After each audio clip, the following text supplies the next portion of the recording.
वसुंधरा शक्ती news, आपले हक्काचे news channel. नमस्कार, मी सुप्रिया तोडकर, वसुंधरा शक्ती न्यूज चॅनल मध्ये आपले सहर्ष स्वागत। पाहूया आजच्या ठळक बातम्या। सध्या महाराष्ट्रामध्ये लोकसभेचे वारं जोरात घुमू लागलाय। या ठिकाणी हातकणंगले लोकसभा मतदारसंघामध्ये विद्यमान खासदार धैर्यशील माने, त्यांचे प्रतिस्पर्धी खासदार म्हणून माजी खासदार राजू शेट्टी या ठिकाणी इलेक्शनला उभे आहेत। आपण इचलकरंजीमध्ये नागरिकांची मतं जाणून घेऊयात। आपण बघूया या ठिकाणी नागरिक आहेत, त्यांना विचारूया की खासदार राजू शेट्टी की धैर्यशील माने। या ठिकाणी मुद्दा मांडला तो राजू शेट्टी का धैर्यशील माने, या दोन्ही खासदारांचं इचलकरंजी शहरामध्ये असं कोणतंही काम नाही आहे। इलेक्शन आले की मात्र इचलकरंजी शहरामध्ये येतात। ज्यावेळी इचलकरंजी शहरामध्ये पाण्याची टंचाई भासत होती त्यावेळी पहिला प्रस्ताव माजी आमदारांनी जो दिला होता की कुंभजमधनं पाणी आणणार म्हणून, त्या ठिकाणी माजी खासदाराने असं अतोनात प्रयत्न केले की तिथं तो हाणून पाडला प्रयत्न पाण्याचा।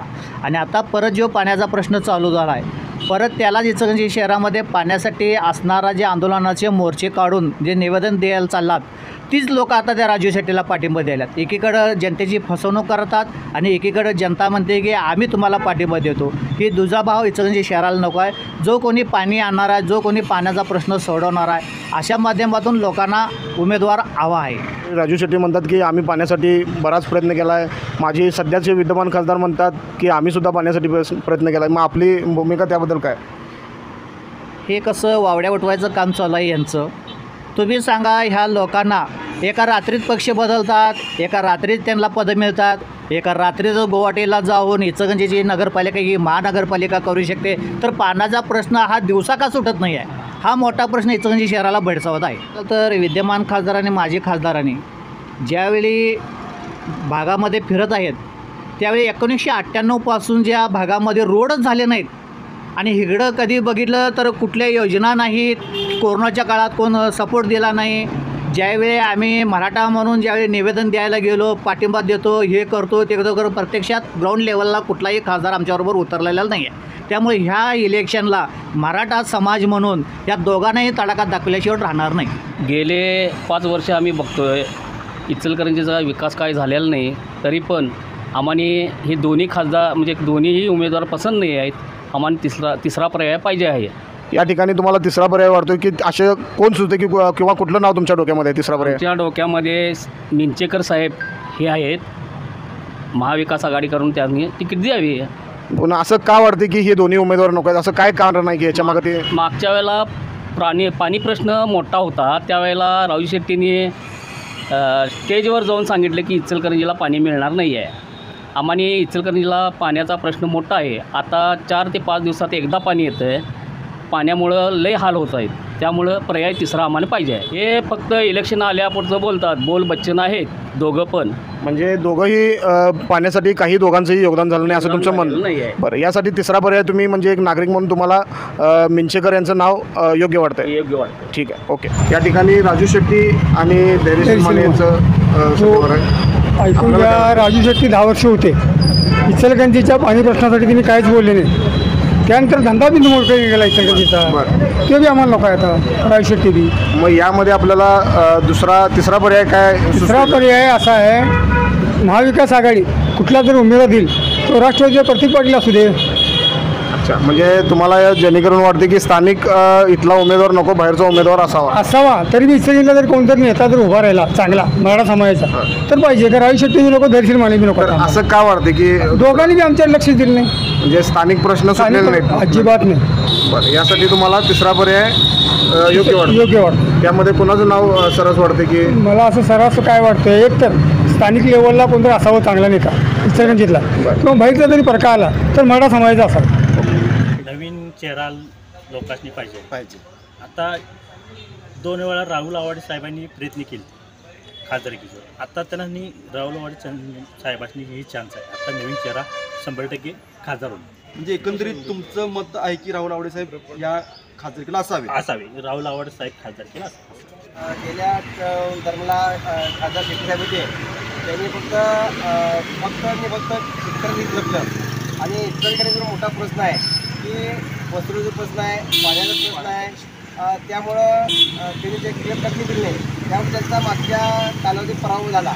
आणि या तरुणाला जयश्री माने आपला नवीन खासदार आपले मागचे 5 वर्षामध्ये मत आहेत आणि त्यांची तर मला वाटतं पिढ्या 25 खासदार त्यांचे माने खासदार मान्यांच्या घरात नाही, परंतु त्यांनी सुद्धा असं बघावं असं म्हणजे धंद्याच्या वाटीत लक्ष दिलं नाही आणि त्यांनी फक्त नक्की कुठे कुठे केंद्रात फक्त आश्वासन फक्त त्यांच्याकडे आहे आणि त्यांच्याशी इचलकरंजी करण्यासाठी फक्त आश्वासन नाही, पुढचं काय नाही आहे. इचलकरंजीला मुबलक पाणी आणि वस्त्रोद्योग चालला तर सर्वांचे पोट पाणी चालतं इथं आणि त्याच्यावरती सगळं अवलंबून आहे. हे मोठे मोठे उद्योग जे आहे म्हणजे कारखानदार आहेत ते तर तळागाळात संपलेले आहेत, दुसऱ्यांचे पाणीकडे चाललेत आता आणि जे मोठे मोठे कारखानदार आहेत आज मोठा वर्ग आहे इथं त्याच्या रॅपेर आहेत ऑटो आहेत हे फक्त चालू आहे.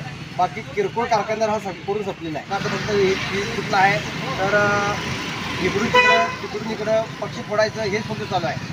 गोरगरीब जनतेकडे काय नाही आहे. मराठा समाजाच्या वतीनं सगळा उमेदवार आपण हा केंद्र लोकमतदारांना उभा करण्यात आलेला आहे आणि तसं नियोजनसुद्धा आमची जोरात चालू आहे आणि तसं घराची पाठी जर सांगतील त्यामध्ये आम्ही मोठा तगडा उमेदवार देऊ किंवा त्यांनी जर सांगतील उमेदवार त्या मागे आपण थांबले राहू. इचलकरंजीमध्ये पाण्याचा प्रश्न गंभीर आहे पहिला, तर पाण्याचा प्रश्न सोडून त्यामुळे ते पाण्याचा प्रश्न तुमचं काय मत आहे? माझं पण मत 100% बरोबर आहे. जो पाऊस इचलकरंजीसाठी पाण्याचा प्रश्न आणि लेकरबाळांचा प्रश्न जो सोडवतो त्याच्या मागे आम्ही 100% पाठीशी राहतो.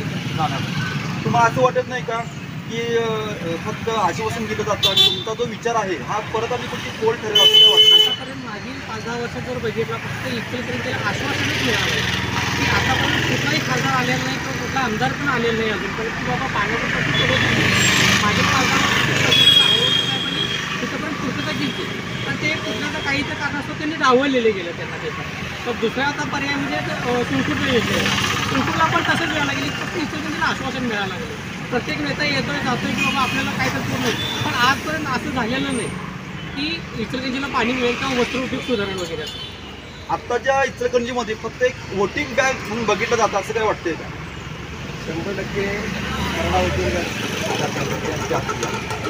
खरं म्हणायचं म्हणजे जो आता प्रमुख म्हणजे आज इचलकरंजी नगराध्यक्षापासून नगराध्यक्ष फक्त आश्वासन देतात इलेक्शनपुरती पाणी आणतो आणि कोणतरी मोठा नेता आपल्या कोल्हापूर जिल्ह्याचा पालकमंत्री हा सुद्धा म्हणतोय आम्ही शुल्कचं पाणी मागितलं तर शुल्कचं पाणी आमच्या गावात निघत रस्त्यात पाठ होतील हे सुद्धा काय नंदनीय आहे त्या नेत्यांच्याकडून सुद्धा आणि हा रोष पूर्ण जनतेमध्ये आहे आणि आता होगाटे 23मध्ये पूर्ण जनतेनं ते ध्यानात ठेवलेलं आहे इचलकरंजीच्या आणि कोण कुणाच्या दारात येईल मतं मागायला तेव्हा देतो म्हणतील परंतु कुणाला दंगा देतील एवढा मोठ्या सांगता येणार नाही.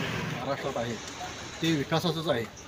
जे एकनाथराव शिंदे व फडणवीस व अजित पवारांचं जे सरकार आहे ते एकदम विकासाचं सरकार आहे बापू आणि एकदम जोरात चालणारं विकासाचं सरकार आहे.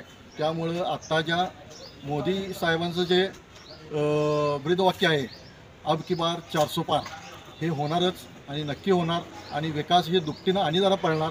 आता पळतच आहे खरं अनेकदा तिसऱ्यांदा आता मोदी साहेब पंतप्रधान झाल्यावर एकदम विकास हा भरपूर होणार आणि सामान्य नागरिकांचं यातनं भलं होणार. त्या नवीन चेहऱ्याची गरज आहे.